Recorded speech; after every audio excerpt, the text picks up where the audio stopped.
Un gran saludo, les habla David Peñuela Ortiz. Hoy vamos a hablar sobre la tacha del testigo, cuándo procede y la importancia de entender los reales argumentos por los cuales en verdad debe proceder una tacha del testigo.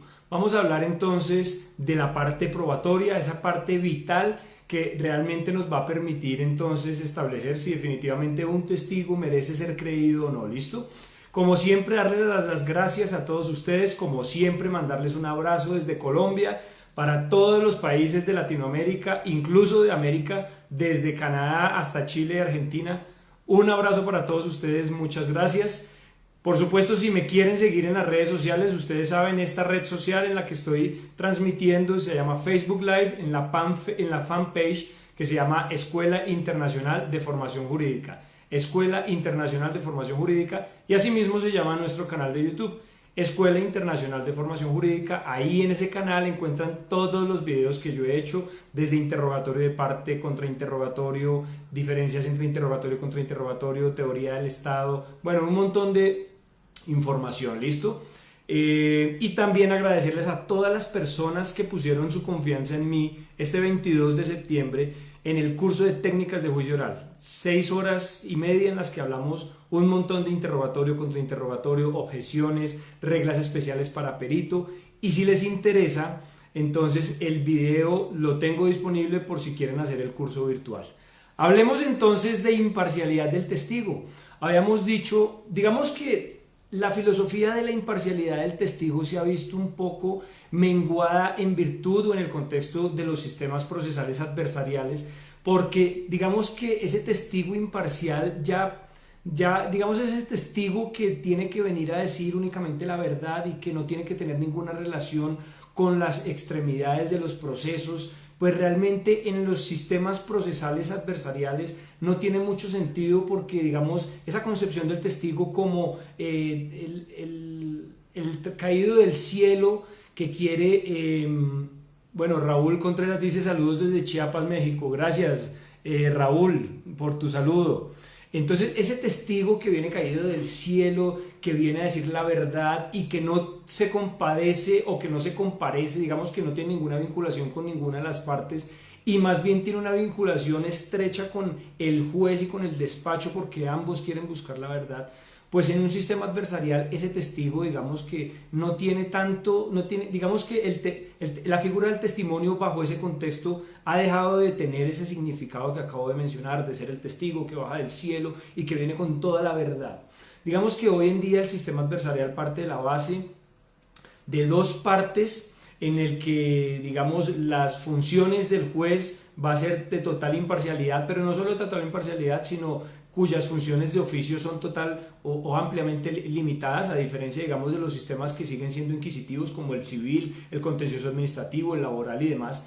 Entonces digamos que bajo esta nueva égida el testigo sí tiene una relación con las partes, pero digamos que la relación que tiene con las partes es no para decir mentiras a favor de la parte que aporta el testimonio, sino por otro lado, realmente es que el testigo presenció, más que presenció, captó por cualquiera de sus sentidos circunstancias, hechos, sonidos y demás que refuerzan la teoría del caso de la parte que presenta el testimonio. Entonces, uno diría que el testimonio que es presentado por una de las partes favorece a la parte. Sí, la respuesta es sí, pero favorece a la parte en tanto las circunstancias que percibió esa persona pues son favorables para la parte, pero no es que sea favorable a la parte per se por el hecho de que va a decir mentiras para favorecer a la parte, en tanto estamos en un sistema adversarial.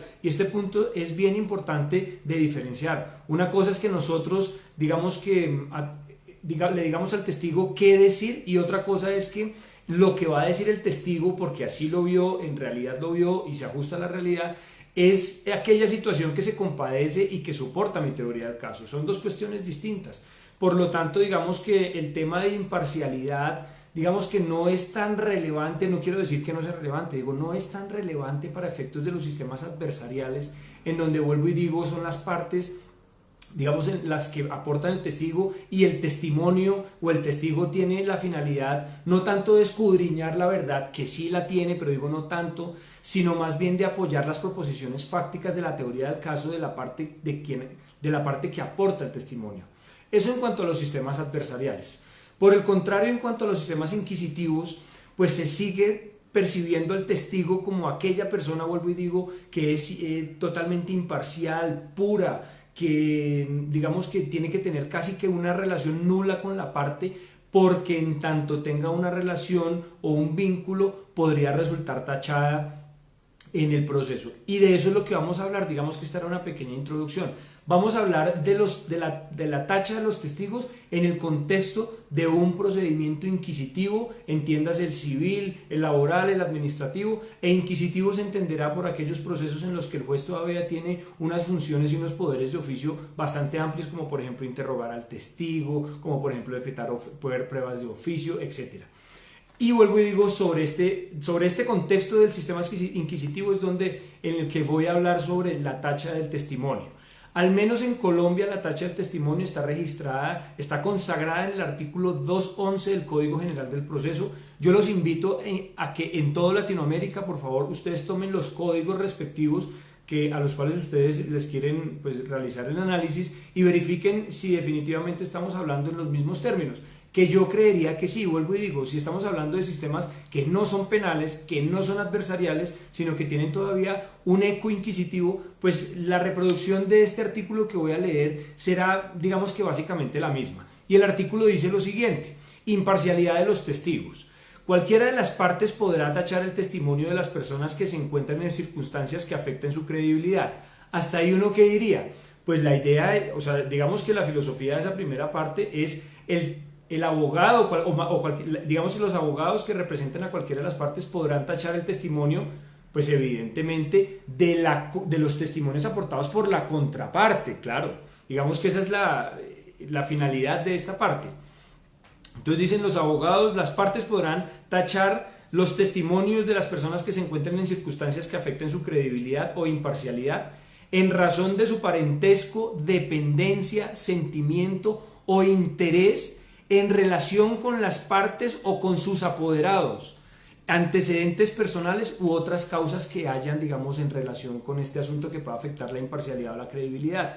Ahora, importantísimo, yo creo que para el efecto de entender de forma correcta este artículo hay que entender que no es por el simple hecho de que una persona sea o tenga un vínculo de parentesco con una persona que resulte tachada per se. Yo creo que esa no es la forma correcta de interpretar ni este artículo ni los artículos que están en los códigos del procedimiento que están en sus países. Eso no debería ser así. Y no debería ser así porque realmente, a pesar de que las relaciones, por ejemplo, de parentesco, los vínculos de parentesco, el interés, el sentimiento que pueda haber entre una parte u otra, podría afectar o menguar la credibilidad, per se definitivamente no debería generar esa tacha en tanto, digamos que las primeras personas llamadas a conocer las situaciones que percibe un testigo, que percibe la víctima, pues son personas relacionadas o que tienen un vínculo cercano con esa persona que van a ser los testigos. Les pongo un ejemplo muy breve. Por ejemplo, si ustedes resultan calumniados, si ustedes resultan lesionados, si ustedes, por ejemplo, o resultan ser agredidos por una persona que los está tal vez acosando virtualmente o incluso personalmente, uno da cuenta de esas circunstancias a quiénes son las primeras personas a las que uno les cuenta eso. Pues a las personas más cercanas, a los padres, a los hermanos, a los novios, a los mejores amigos, a la pareja, al esposo. Pues es evidente, yo no voy a salir, por ejemplo, andando por la calle contándole a todos los extraños que es que porque se murió mi mamá, entonces a mí estoy sintiendo y experimentando daño moral, y que en tanto eso, entonces cuando yo vaya a demandar a la clínica por la muerte de mi mamá, entonces tengo que llamar a esas personas extrañas que les conté porque ellas son más creíbles que las personas que están en mi círculo social por el simple hecho de ser un extraño. Pues no, porque es que la experiencia común, digamos que el sentido común, la experiencia normal, las reglas de la experiencia indican que uno le cuenta esas situaciones tan personales a esas personas a las que uno les tiene confianza. Es decir, que un testigo conozca la versión de nosotros como víctimas o como demandantes, parte de la base de que entre esa persona y entre el emisor del mensaje, es decir, la víctima, y el testigo, el que es el receptor del mensaje, pues hay un vínculo de confianza que justifica que yo le cuente esa situación a la otra persona. Entonces, si yo no tengo confianza con otra persona, ¿por qué tendría yo que ir a contarle mis sentimientos, que tal vez me quieren violar, que tal vez ¿Sí? ¿Por qué? Entonces, hay que tener muy presente que el solo hecho del parentesco, de tal vez la relación amorosa que tenga, de los sentimientos que pueda haber entre una persona y otra, no implica per se, y ojo, muy importante, vuelvo y lo repito una vez más, que un testigo va a resultar tachado y que se le debe quitar total credibilidad, por ejemplo, que el juez le deba restar total credibilidad. Eso no es así. Eso se tiene que analizar más bien es a la luz de otras pruebas, a la luz del contexto general de las pruebas que tenemos, del acervo probatorio en común que tenemos y en general que tenemos, analizando todas las pruebas para determinar si lo que dice el testigo realmente es creíble, en consonancia y en armonía con las conclusiones que sacamos de la individualización o de la valoración individual que hacemos tanto de cada prueba como de la valoración general que hago de todas las pruebas. Así que muy importante tener esto presente. Entonces, pongamos el ejemplo de un hijo que le cuenta a su padre que fue violado, por ejemplo, en el colegio. Y entonces cuando el padre va a testificar, entonces definitivamente decir que el testimonio del padre está viciado simplemente porque es el padre, pues no tendría ningún sentido, porque entonces ¿cuál sería la forma en que nosotros podríamos probar, por ejemplo, ese tipo de situaciones, o el daño moral, o por ejemplo el tema de la calumnia? ¿Cómo podría yo probar esas circunstancias o esas situaciones si no es a través de esas personas? Entonces vuelvo y repito, no se trata simplemente de que porque hay parentesco ya el testimonio merece ser no creíble. Eso no debe ser así. Por el contrario, se necesita para la tacha del testimonio que haya esa situación más una situación que altere la credibilidad del testigo, que sea manifiesta y que se dé en relación o con justificación a que haya un sentimiento, a que haya un parentesco, a que haya un interés. Entonces, si por ejemplo definitivamente dentro del interrogatorio que le estamos haciendo al padre por la presunta violación del hijo, por ejemplo, se hallan incongruencias importantes en el testimonio que por ejemplo se contraponen con las conclusiones valoratorias o valorativas que uno saque de las demás pruebas, pues evidentemente uno ahí sí podría decir, oiga, esta persona realmente no me merece credibilidad porque es que lo que está diciendo digamos que no se acompasa con lo que los demás medios de prueba, los demás elementos probatorios, dependiendo de si estamos hablando de penal o de los demás sistemas, me están reflejando. Y como eso es así, entonces pareciera que el padre, en virtud del interés que tiene de favorecer a su hijo, está diciendo mentiras, está alterando la realidad, y por lo tanto ese testimonio que da ese padre no me merece credibilidad y se la resto. Entonces, en esas ocasiones es donde sí hay que tachar el testimonio, en donde sí el juez debería valorar y restarle credibilidad a ese testigo, pero es porque existe un resultado posterior, digamos un resultado externo del interés. Dicho de otra forma, el solo interés per se, y lo he dicho varias veces, no debería generar la tacha del testimonio. Se necesita el interés, el parentesco y toda circunstancia, digamos, de relación entre las partes y el abogado o el abogado junto con el testigo, y un resultado adicional, y ese resultado adicional se tiene que ver materializado por, entre otras cosas, por ejemplo, vuelvo y digo, las inconsistencias que haya entre el testimonio del padre y, por ejemplo, las demás pruebas que hayan en el acervo probatorio. Entonces es importantísimo tener eso en cuenta. No es solo decir que porque es el padre, la novia, el hermano, entonces vamos a tachar de falso. Importantísimo tener eso presente. Luego dice, la tacha deberá formularse con expresión de las razones en que se funda, y acá es evidente. Y por eso es que yo les digo que no basta con que nosotros digamos que por ser padre y por ser hijo y por ser esposo entonces se va a tachar, porque la pregunta vuelve al escenario, y es, y si eso es así, entonces yo a quién voy a contarle mis problemas. Entonces, o sea, tengo que salir a confiar en cualquier persona y contarle mis intimidades para que entonces no me tachen el testimonio simplemente porque es un amigo mío. No, la justificación deberá pasar porque adicional de ser un amigo suyo, porque adicional de ser un compañero suyo, un novio suyo, etcétera, esa situación, o mejor, ese testimonio no refleja lo que las otras pruebas, por ejemplo, si hay otras pruebas que podríamos confrontar, lo que las otras pruebas están reflejando, y ahí es donde esa inconsistencia entre el testimonio y las pruebas podría resultar en la tacha, ¿listo? Y finalmente el artículo nos dice, el juez analizará el testimonio en el momento de fallar de acuerdo a las circunstancias de cada caso. Entonces esto es importante porque si el juez tuviera que, por ejemplo, decidir ahí en caliente, pues no tiene la posibilidad de escuchar las otras pruebas. Es que puede que ese testimonio que se está tachando sea, por ejemplo, el segundo de 6 que faltan. Entonces, si eso fuera así y si el juez tuviera que valorar ahí mismo y decidir sobre la tacha ahí mismo, le quitáramos la posibilidad al juez de poder valorar esas pruebas de acuerdo al resto de pruebas que faltan por practicar, y no solo al juez, sino por ejemplo a las partes que permitan, por ejemplo, en su interrogatorio y en su contrainterrogatorio poder hacer preguntas de tal forma que pudiera, por ejemplo, afectar la credibilidad del testigo o de rehabilitar la credibilidad del testigo.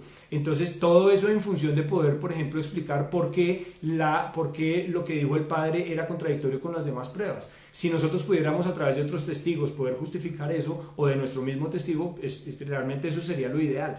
Pero si simplemente decidimos que el juez decida o permitimos que el juez decida ahí mismo, estaríamos restando esa posibilidad de la que acabo de mencionar. Bueno, ya con esto concluyo. Quiero pasar a los comentarios, preguntas si las hay, y vuelvo a pedirles el gran favor que me apoyen en la fanpage de Facebook dándome seguir. Se llama Escuela Internacional de Formación Jurídica, y en YouTube que también nos sigan en el canal de YouTube que se llama Escuela Internacional de Formación Jurídica, y comentarles por último que voy a abrir un canal de podcast para hacer, por ejemplo, análisis jurisprudenciales, entrevistas con amigos míos sobre derecho, vamos a plantear debates y demás. Yo creo que al término de la otra semana ya estaremos dando nuestro primer capítulo, pero digamos que básicamente va a ser análisis de sentencias en la parte de responsabilidad, tema probatorio, tema de teoría del caso, técnicas de juicio oral y entrevistas sobre asuntos actuales, sobre puntos clave, ¿listo? Entonces comentarles eso, voy a abrir un canal de podcast, entonces ya tendríamos 3 redes sociales: Facebook, YouTube y el podcast, ¿listo? El podcast. Bueno, voy a pasar entonces a los comentarios. Si los hay, ya bueno, Raúl Contreras ya había hecho saludos desde Chiapas. Lady Marina había dicho saludos desde Medellín, Colombia. Lady, muchas gracias por tu conexión, un abrazo para ti. Saludos desde Bogotá. Kevin González dice gracias por sus videos, saludos desde Sincelejo. Kevin, gracias a ti por tu conexión. Y bueno, con gusto. Ramírez Anthony dice buenas tardes, doctor. Bueno, Anthony, un abrazo, gracias por tu conexión. Y por último dice Juan Guillermo Velasco, saludos desde Tampa, Estados Unidos. Bueno, listo, genial, muchas gracias a todos ustedes. Bueno, Sammy Vázquez dice saludos, amigo desde Tijuana. Gracias, Sammy, un abrazo para ti, gracias por esa conexión, saludos desde Bogotá.